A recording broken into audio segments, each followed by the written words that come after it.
Multipurpose windmill എന്ന ഒരു ഇനമാണ് ഞങ്ങൾ ഇവിടെ കാണിച്ചിരിക്കുന്നത്. ചെറിയ കാറ്റിൽ പോലും കറങ്ങുന്ന ഒരു കാറ്റാടിയാണ് ഇത്. ഇതിൻ്റെ പ്രവർത്തനം ഞാൻ നിങ്ങൾക്ക് കാണിച്ചു തരാൻ പോവുകയാണ്.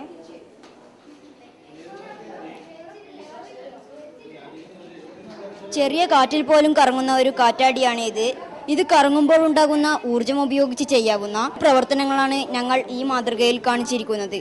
ഒന്നാമത്തത് താഴ്ന്ന നിരപ്പിലെ ജലം മുകളിലേക്ക് ഉയർത്തൽ, രണ്ടാമത്തത് വൈദ്യുത ഉൽപാദനം, മൂന്നാമത്തത് മാലിന്യ നിക്ഷേപ സംവിധാനം എന്നിവയാണ് ഈ 4 പ്രവർത്തനങ്ങൾ. ഈ ഉപകരണം നമുക്ക് വീട്, സ്കൂൾ, ടൗൺ, വ്യവസായശാലകൾ, പാർക്ക് എന്നിവിടങ്ങളിൽ സ്ഥാപിക്കുകയാണെങ്കിൽ വളരെ ഫലപ്രദമായിരിക്കും. പഴയ പെൻഡുലം ക്ലോക്കിൽ നിന്നും ലഭിച്ച പൽചക്രങ്ങളാണ് ഇതിൻ്റെ പ്രധാന ഭാഗങ്ങൾ. വേഗത കുറഞ്ഞു വരുന്ന ക്രമത്തിലാണ് ഇവ ക്രമീകരിച്ചിരിക്കുന്നത്. കാറ്റാടി കറങ്ങുമ്പോൾ അതിൻ്റെ അക്ഷവുമായി ബന്ധപ്പെടുത്തിയിരിക്കുന്ന ഒന്നാമത്തെ പൽചക്രം വളരെ വേഗത്തിൽ കറങ്ങുന്നു. എന്നാൽ ഇതിന്മേൽ കുറച്ച് ബലം മാത്രമേ അനുഭവപ്പെടുന്നുള്ളൂ. ഇത് മൂന്നാമത്തെ പൽചക്രത്തിലെത്തുമ്പോൾ അതിൻ്റെ വേഗത കുറയുന്നു. വേഗത കുറവാണെങ്കിലും ഇതിന്മേൽ നല്ല ബലം അനുഭവപ്പെടുന്നു. ഈ മൂന്നാമത്തെ പൽചക്രവുമായി മറ്റൊരു ചെറിയ പൽചക്രം ഘടിപ്പിച്ചിരിക്കുന്നുണ്ട്. ഇത് കറങ്ങുമ്പോൾ ഇതുമായി ബന്ധിപ്പിച്ചിരിക്കുന്ന ഈ 2 ലിവറുകൾ അങ്ങോട്ടും ഇങ്ങോട്ടും ചലിക്കുന്നു. അപ്പോൾ 2 പമ്പുകളുടെ സഹായത്തോടെ താഴ്ന്ന നിരപ്പിലെ ജലം മുകളിലേക്ക് ഉയർത്തപ്പെടുന്നു. പഴയ അക്വേറിയം എയറേറ്ററിൽ നിന്നുമാണ് ഞങ്ങൾക്ക് ഈ പമ്പുകൾ ലഭ്യമായത്. ഈ ലിവറുകൾ അങ്ങോട്ടും ഇങ്ങോട്ടും ചലിക്കുമ്പോൾ ഇതിലെ ബ്ലാഡറുകൾ വികസിക്കുകയും ഒപ്പം ചുരുങ്ങുകയും ചെയ്യുന്നു. വികസിക്കുമ്പോൾ താഴെയുള്ള കുഴൽ വഴി ജലം മുകളിലേക്ക് ഉയർന്ന് വാൽവ് തുറന്ന് പമ്പുകളിലേക്ക് പ്രവേശിക്കപ്പെടും. ബ്ലാഡർ ചുരുങ്ങുമ്പോൾ പുറത്തേക്കുള്ള വാൽവ് തുറന്ന് ജലം മുകളിലേക്ക് ഉയർത്തപ്പെടുന്നു. അടുത്തതായി മാലിന്യ നിക്ഷേപ സംവിധാനമാണ്. രണ്ടാമത്തെ പൽചക്രവുമായി ബന്ധപ്പെടുത്തി മറ്റൊരു ചെറിയ പൽചക്രം ഘടിപ്പിച്ചിരിക്കുന്നു. അത് ഘടിപ്പിച്ചിരിക്കുന്നത് ഒരു സൈക്കിൾ ഹബിൻ്റെ ഒരറ്റത്താണ്. അതിൻ്റെ മറ്റേ അറ്റത്തായി മറ്റൊരു ചക്രവുമുണ്ട്. അത് കറങ്ങുമ്പോൾ അതുമായി ഒരു ബെൽറ്റ് വഴി ബന്ധിപ്പിച്ചിരിക്കുന്ന മറ്റൊരു ചക്രവും കറങ്ങുന്നു.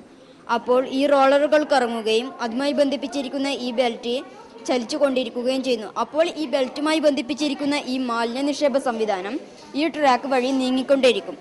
ഈ ട്രോളിയിൽ നിക്ഷേപിക്കപ്പെടുന്ന മാലിന്യങ്ങൾ ദൂരെയുള്ള വേസ്റ്റ് പിറ്റിലേക്ക് കൊണ്ടുപോയി നിക്ഷേപിക്കപ്പെടുന്നു. അങ്ങനെ പാഴായി പോകുന്ന കാറ്റുപയോഗിച്ച് ഈ 4 പ്രവർത്തനങ്ങൾ നമുക്ക് ചെയ്യാൻ സാധിക്കുന്നു. ഇവിടെ പുതുതായി അവതരിപ്പിക്കുന്നത് സേഫ്റ്റി ബസ് എന്നൊരു പ്രൊജക്റ്റ് ആണ്. ഈ ബസിന്റെ പ്രത്യേകതകൾ ഞങ്ങൾ വിവരിക്കുന്നതാണ്. ഗതാഗത പുരോഗതിയോടൊപ്പം തന്നെ ഗതാഗതങ്ങൾ കൊണ്ടുണ്ടാകുന്ന അപകടങ്ങൾ ഏറെ വർദ്ധിച്ചു വരുന്ന ഒരു യുഗത്തിലാണ് നാം ഇന്ന് ജീവിക്കുന്നത്. ഇതിൽ ഏറ്റവും പ്രധാനപ്പെട്ടതാണ് സ്കൂൾ ബസ്സുകൾ മറിഞ്ഞും അല്ലാതെയുമുള്ള അപകടങ്ങൾ. ഇതിനെതിരെയുള്ള ഒരു ബസ്സാണ് ഇത്. ഇതിന്റെ പ്രവർത്തനം എങ്ങനെയെന്ന് വെച്ചാൽ, നമുക്കറിയാം, ഇപ്പോൾ 2 മാസങ്ങൾക്ക് മുമ്പ് പാർവതി പുത്തനാറിൽ ബസ് മറിഞ്ഞൊരു അപകടം സംഭവിച്ചു. ഇത് ഫെബ്രുവരിയിൽ ബസ് മറിഞ്ഞൊരു അപകടം സംഭവിച്ചു. വളരെ ദാരുണമായ അപകടങ്ങളാണിത്. ഇതുപോലെയുള്ള ഒരുപാട് അപകടങ്ങൾ സംഭവിച്ചുകൊണ്ടിരിക്കുന്ന ഈ സമയത്ത് വളരെ ഉപകാരപ്രദമായ ഒരു സേഫ്റ്റി ബസ്സാണ് ഞങ്ങൾ ഇവിടെ അവതരിപ്പിക്കുന്നത്. ഈ ബസ്സിന്റെ പ്രത്യേകത എന്ന് വെച്ചാൽ ഇതിന് ലെവൽ സെൻസർ ഘടിപ്പിച്ചിട്ടുണ്ട്. ഈ ലെവൽ സെൻസർ എന്നാൽ ഈ വണ്ടി ഓടിക്കൊണ്ടിരിക്കുന്ന സമയത്ത് വണ്ടി മറിയുകയാണെങ്കിൽ ലെവൽ സെൻസർ സെൻസ് ചെയ്യുകയും ഓട്ടോമാറ്റിക് എമർജൻസി എക്സിറ്റോട് ഓട്ടോമാറ്റിക്കലി ഓപ്പൺ ആവുകയും അതുവഴി കുട്ടികൾക്ക് രക്ഷപ്പെടാൻ സാധിക്കുകയും ചെയ്യുന്നു. അടുത്തതായി നമ്മൾ അലക്ഷ്യമായി വണ്ടി ഓടിക്കുന്ന സമയത്ത് നമ്മൾ ഡോറുകളൊക്കെ തുറന്നിട്ട് വണ്ടി ഓടിക്കാൻ ചാൻസ് ഉണ്ട്. ആ സമയത്ത് കുട്ടികളൊക്കെ ഒരുപാട് തെറിച്ചു പോവുകയും ഒരുപാട് അപകടങ്ങൾ അതുവഴി സംഭവിക്കുകയും ചെയ്യുന്നുണ്ട്. ഈ അപകടങ്ങളെ തരണം ചെയ്യാൻ ഇവിടെ ഡോർ സെൻസർ വെച്ചിട്ടുണ്ട്. ഈ ഡോർ സെൻസർ വണ്ടിയുടെ ആക്സിലേറ്ററുമായി ബന്ധിപ്പിച്ചിരിക്കുന്നു. ഈ ഡോർ തുറന്നു കിടക്കുകയാണെങ്കിൽ വണ്ടിക്ക് ആക്സിലേറ്റർ കൊടുത്താൽ വണ്ടി മുന്നോട്ട് പോവുകയില്ല. എഞ്ചിൻ വർക്ക് ചെയ്ത് വണ്ടി മുന്നോട്ട് പോവുകയില്ല. ശരിക്കും ഡോർ അടഞ്ഞു കിടന്നാൽ മാത്രമേ ആക്സിലേറ്റർ കൊടുത്താൽ വണ്ടി മുന്നോട്ട് പോവുകയുള്ളൂ. അടുത്തത് ഫയർ സെൻസറാണ്. വണ്ടിക്ക് തീ പിടിക്കുകയാണെങ്കിൽ ഫയർ സെൻസർ സെൻസ് ചെയ്യുകയും ഓട്ടോമാറ്റിക് എമർജൻസി എക്സിറ്റോട് ഓപ്പൺ ആവുകയും അതുവഴി കുട്ടികൾക്ക് രക്ഷപ്പെടാൻ സാധിക്കുകയും ചെയ്യുന്നു. ഇവിടെ ഫയർ എക്സ്റ്റിങ്ക്വിഷർ വെച്ചിട്ടുണ്ട്. ഇതിൽ നിന്ന് സോളിഡ് കാർബൺ ഡൈ ഓക്സൈഡ് വെളിയിൽ വരികയും തീ അണയ്ക്കുകയും ചെയ്യുന്നു. വളരെ ചുരുങ്ങിയ ചെലവിൽ തന്നെ ഇത് നമുക്ക് മറ്റ് ബസ്സുകളിൽ നിർമ്മിക്കാവുന്നതാണ്. മറ്റ് ഏത് വാഹനത്തിലും നമുക്കിത് നിർമ്മിക്കാം. ഇതുവഴി ഒരുപാട് അപകടങ്ങൾ നമുക്ക് കുറയ്ക്കാനും സാധിക്കും.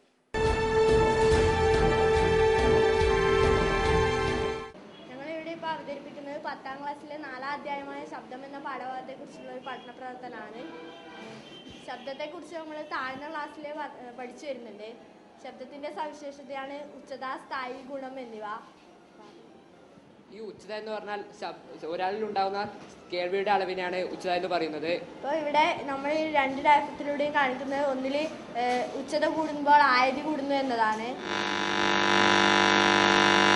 ഉച്ചത കുറഞ്ഞ സമയത്ത് ആയതി കുറയുന്നു, അതായത് ഈ തെർമോകോബോൾസ് ഉയരുന്നതിൻ്റെ അളവ് കുറയുന്നു. ഉച്ചത കൂടുമ്പോൾ തെർമോകോബോൾസിൻ്റെ ആയതി കൂടി വരുന്നു. ഈ ചരടിൻ്റെ അടുത്ത തരംഗത്തിൻ്റെ രൂപമാണ് കാണുന്നത്. ഇവിടെ ആയത് കൂടുന്നതനുസരിച്ച് ഇവിടെയുള്ള അനുപ്രസ്ഥ തരംഗത്തിന്റെ ആയതി കൂടി വരുന്നു. പിന്നെ കൂടുതൽ ദൂരത്തെത്തുമ്പോൾ ആയതി കുറഞ്ഞു വരുന്നു. മാത്രമല്ല ഹൈ പിച്ച് ലോ പിച്ച് എന്ന് നമ്മൾ കേട്ടുവരുന്നുണ്ട്. ഹൈ പിച്ച് എന്ന് പറഞ്ഞാൽ കൂർമ്മത കൂടിയ ശബ്ദവും ലോ പിച്ച് എന്ന് പറഞ്ഞാൽ കൂർമ്മത കുറഞ്ഞ ശബ്ദവുമാണ്. പുരുഷന്മാരുടെ ശബ്ദം എന്ന് പറഞ്ഞാൽ ലോ പിച്ചിലുള്ളതാണ്, നേരെ സ്ത്രീകളുടേത് ഹൈ പിച്ചിലും. ഇപ്പം ശ്രുതി കൂടുന്ന സമയത്ത് ഒരു സെക്കൻഡിൽ ഉണ്ടാകുന്ന കമ്പനങ്ങളുടെ എണ്ണം വർദ്ധിക്കുന്നു.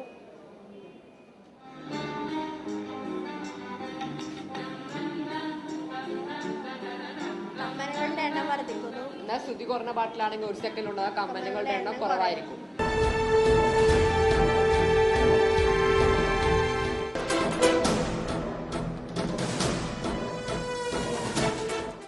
നമുക്ക് വിദൂര സ്ഥലങ്ങളിൽ നിന്നും അല്ലെങ്കിൽ എത്ര ലോകത്തിന്റെ ഏത് കോണിൽ നിന്നായാലും നമുക്ക് നമ്മുടെ വീട്ടിലുള്ള ഒരു ഉപകരണമോ അല്ലെങ്കിൽ നമ്മുടെ പാടത്ത് ഫീൽഡിലുള്ള വീടിന്റെ അടുത്തുള്ള പാടത്തോ അല്ലെങ്കിൽ എവിടെയെങ്കിലും ഉള്ള ഒരു മോട്ടറോ അല്ലെങ്കിൽ കമ്പ്യൂട്ടർ സെർവറുകൾ എല്ലാം നമുക്ക് ഇത് ഉപയോഗിച്ച് പ്രവർത്തിപ്പിക്കാവുന്നതാണ്. ഇതിന്റെ പ്രവർത്തനം എന്ന് പറയുന്നത് വളരെ സിമ്പിളാണ്. നമുക്കിത് വളരെ ചീപ്പറായിട്ട് നമുക്കിത് ഉണ്ടാക്കാൻ പറ്റുന്നതാണ്. വളരെ കോസ്റ്റ് ഒന്നുമില്ല.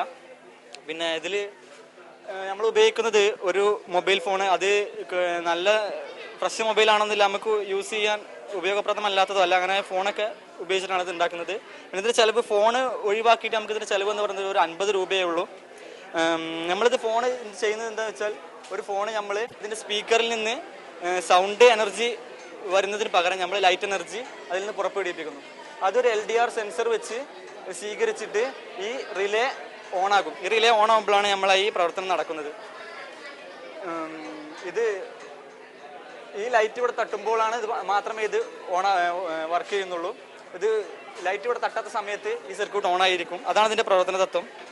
പിന്നെ ഇത് നമുക്ക് ഉപയോഗിക്കാൻ പറ്റുന്നതെന്ന് പറഞ്ഞാൽ, സ്കൂൾ ബെല്ലുകൾ നമുക്ക് ഓട്ടോമാറ്റിക്കായിട്ട് സെറ്റ് ചെയ്ത് വെച്ചാൽ അത് ഓട്ടോമാറ്റിക്കായിട്ട് നമ്മളൊന്നും ചെയ്യാതെ തന്നെ ഓട്ടോമാറ്റിക്കായിട്ട് അത് എന്നും വർക്ക് ചെയ്തുകൊള്ളും. സ്കൂളില്ലാത്ത അന്ന് നമുക്ക് അത് ഓഫാക്കിയല്ല, ഓട്ടോമാറ്റിക്കായി ടൈം സെറ്റ് ചെയ്ത് വെക്കുമ്പോൾ നമുക്ക് അതിൻ്റെ ആവശ്യമൊന്നും വരുന്നില്ല, അങ്ങോട്ട് നോക്കേണ്ട ആവശ്യം തന്നെ വരുന്നില്ല. ഓട്ടോമാറ്റിക്കായിട്ട് ഞായറാഴ്ച നമുക്ക് അത് ഒഴിവാക്കാം.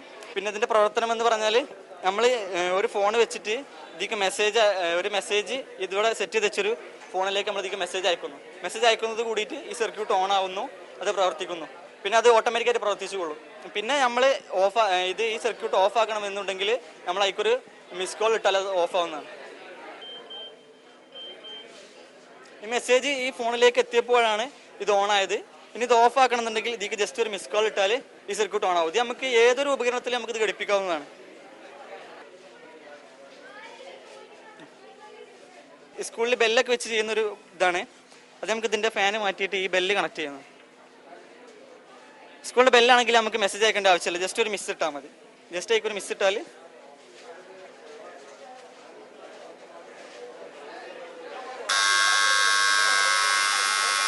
ഇത് ഓഫ് ആക്കണമെന്നുണ്ടെങ്കിൽ നമ്മൾ ആ കാള് ഡിസ്കണക്ട് ചെയ്താൽ ഓഫ് ആവും.